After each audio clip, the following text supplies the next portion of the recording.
Let's use professional Spitzer Space Telescope data to enhance our images.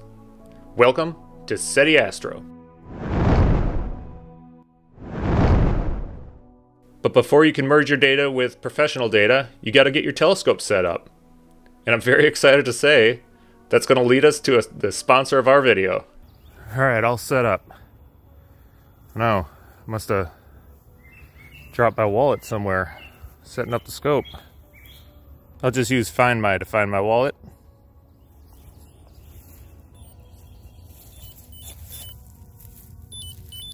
Awesome! The extra wallet is solidly built. It can hold up to 6 of my cards.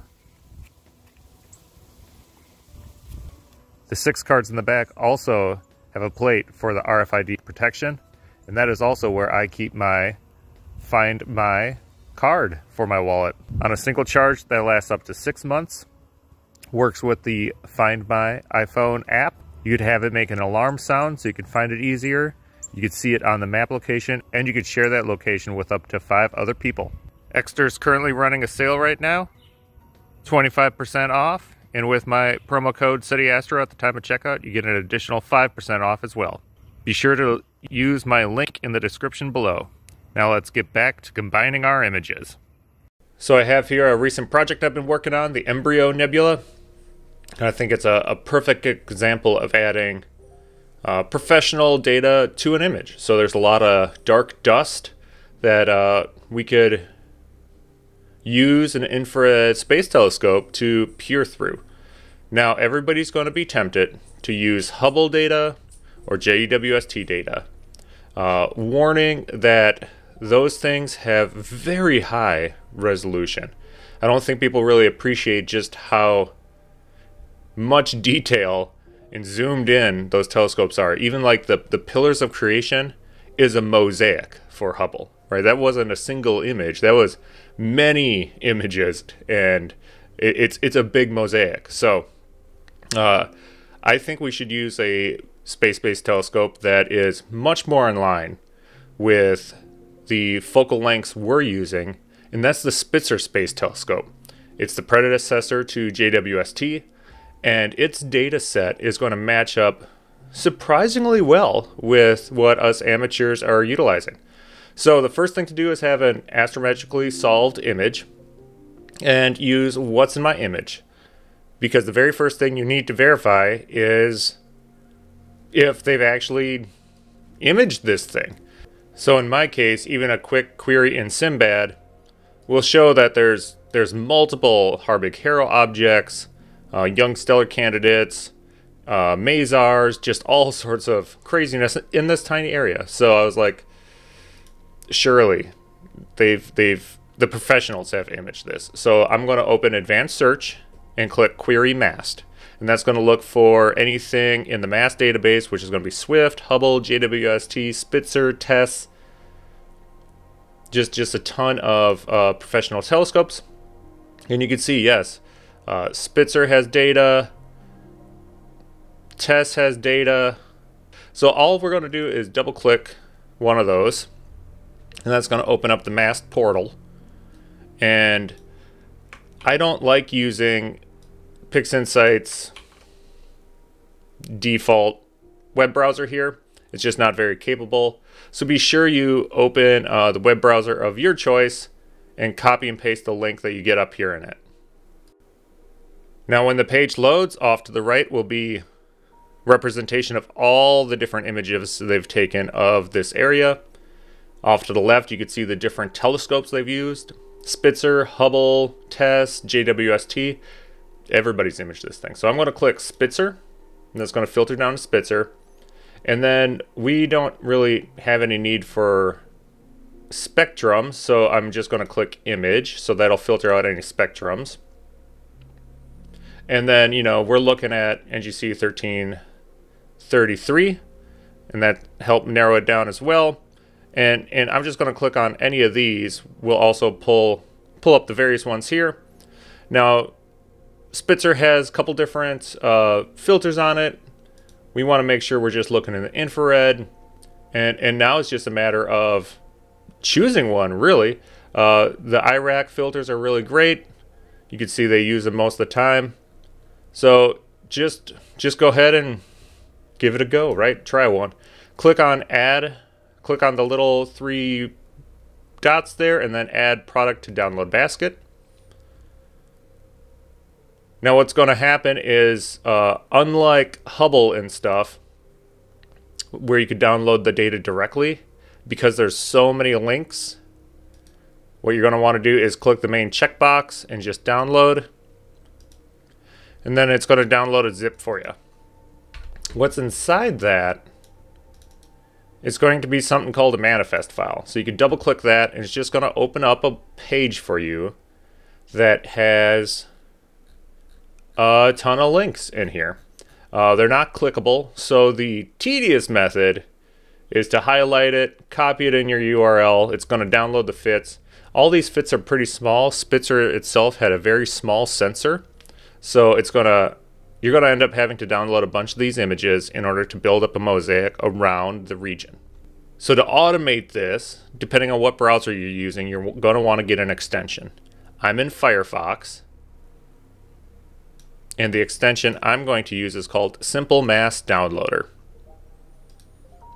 It has a resource tab. You can click load page links, and then it's going to load all the links on the page for you, which makes it amazing. There's a couple different types of files. There's the BCD, which are the calibrated data, and then there's the CBCD, which is calibrated, but it's calibrated differently. And I find the BCD images integrate the best into R. So if you are using Spitzer data, you want the BCD data. So I'm going to just click _BCD, and now that's going to filter to just those images for us to download. You could also type in a directory name if you don't want just a ton of loose images in your download folder. So I'm going to put it in a directory called Spitzer, and then just click the download button there, and then start select it. It's as easy as that. If you're using Chrome, Chrome has its own extension. It's called the Batch Link Downloader, and it's set up very similar. You can use this down here to filter the file names, and again, just start the download, and it's going to download all the links for you. So that way you don't have to go one by one by one by one. So let's wait until all those download. There's hundreds of them, right? So I have here all the downloaded BCD files from that particular line. The other thing to know about Spitzer data is all the even numbered fits files are calibration frames. So we need to delete all the even numbered items. And depending on your computer, you may be able to do it more easily than others.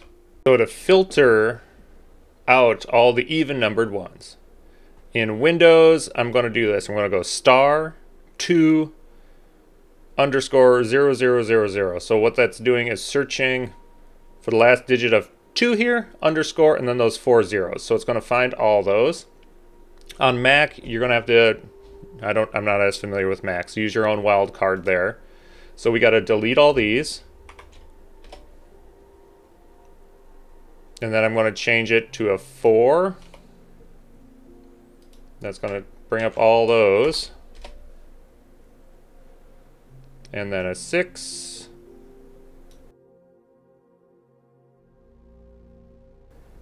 And 0, it's harder to search for 0, so I'm just going to go through and find them. There's 10, 20, 30, 40, 50, and so on. Just delete all those too.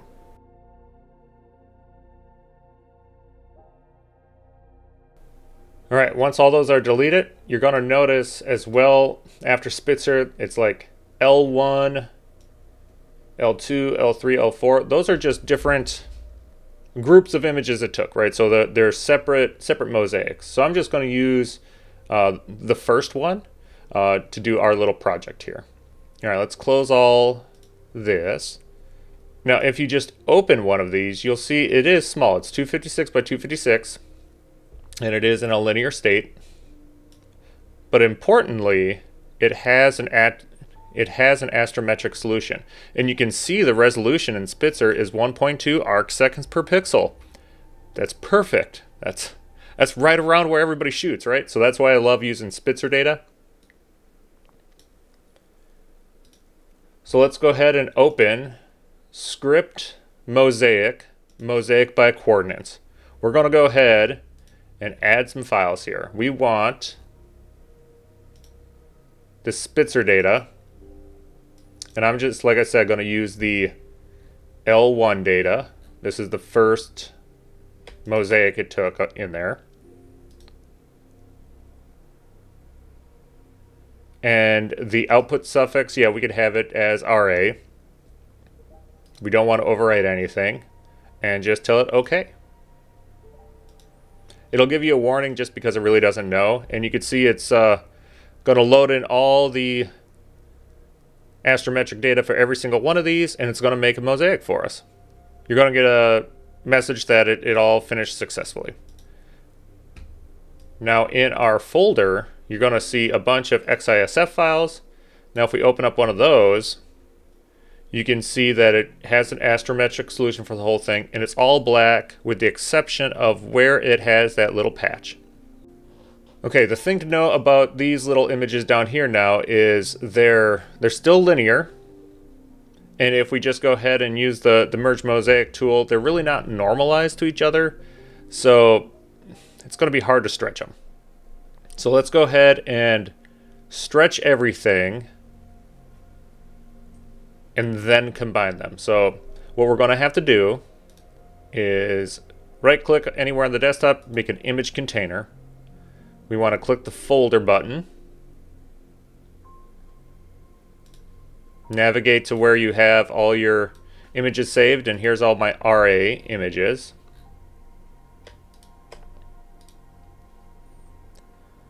I don't want to overwrite them. Sure, we could leave the date and time in there just so we know it's a different image. We're going to pull that off, that image container. And now I'm sure everybody's pretty familiar with Bill Blanchin's pixel mask stretching. You know, this is just an automated way of doing an STF, is all that unlinked stretch is.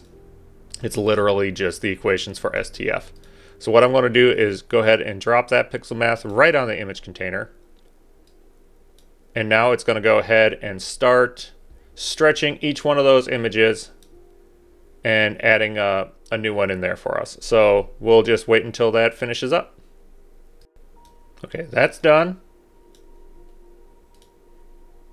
So now we have a whole bunch of these stretched images. Now if we just pull over one of these so you can see. Now it's nicely stretched nonlinear for us. We're going to want to go ahead and go this gradient merge mosaic. This is going to actually merge all the files for us that we just created.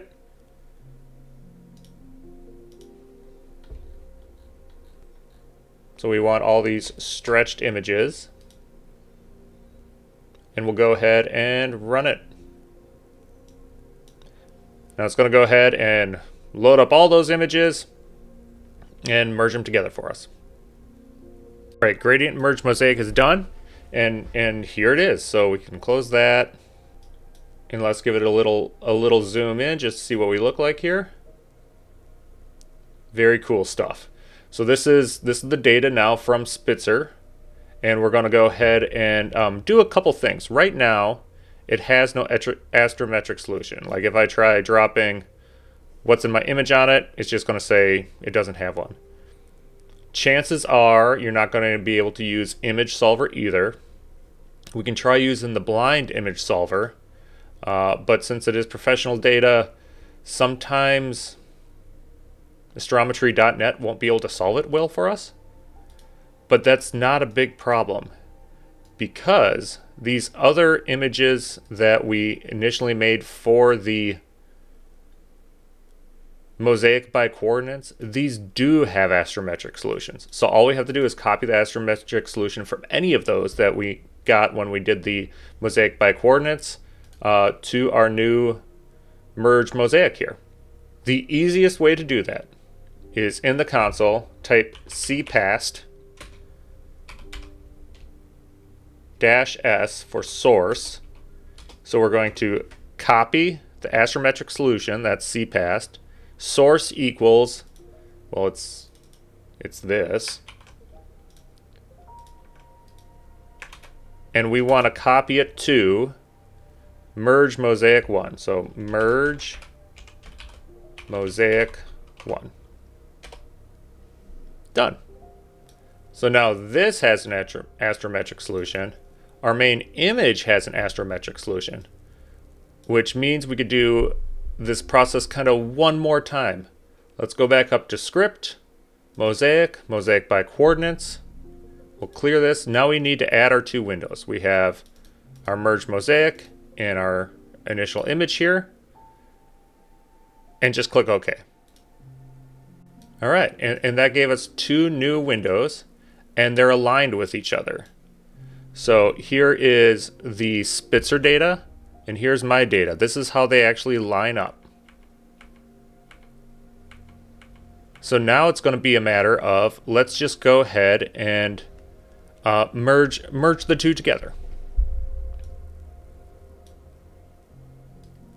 So the first thing we're going to want to do, this is all infrared data. If we just screen this data across to like the red channel, all this brightness is going to come across. It's going to look ridiculous. So we're going to actually have to stretch this pretty substantially. So let's go ahead and open histogram transform. This is going to be just like using continuum subtracted data, where you really have to clip a bunch. So let's go ahead and get rid of all that extra background stuff right off the bat. So now this is actually black out here.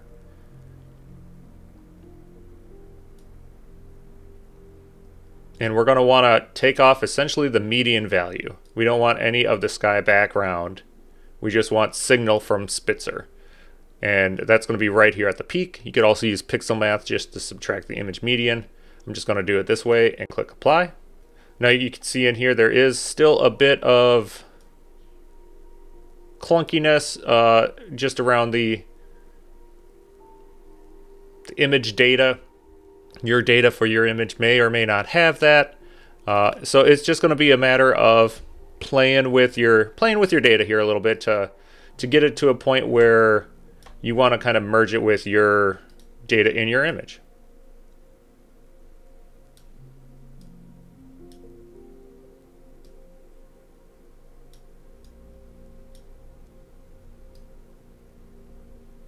Okay, I think for the purposes of this video, I'm going to leave it like this.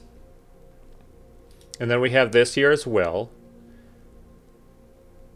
Now to merge the two, there's different ways, right? You can colorize this image and then blend them, kind of like the atom block method for adding sulfur to an image. I'm just going to go kind of a simple route. I'm going to say that we just want to put all this in the red channel. It's all infrared. Let's just put it all in the red channel. So we could do that. We'll just screen in the data into the red channel.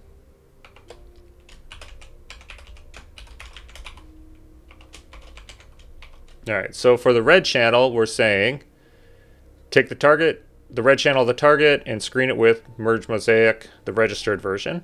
Perfect. And then the other ones, we don't got to do anything with.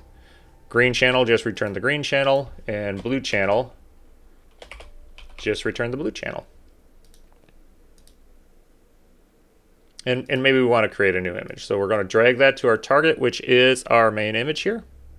There, and now there's Spitzer data in it.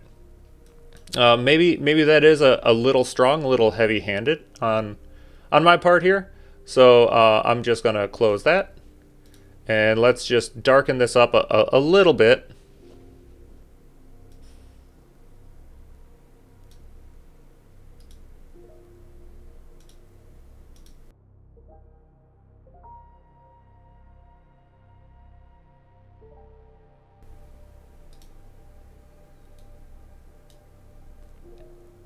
There, I think that's looking pretty cool. So now we have our image.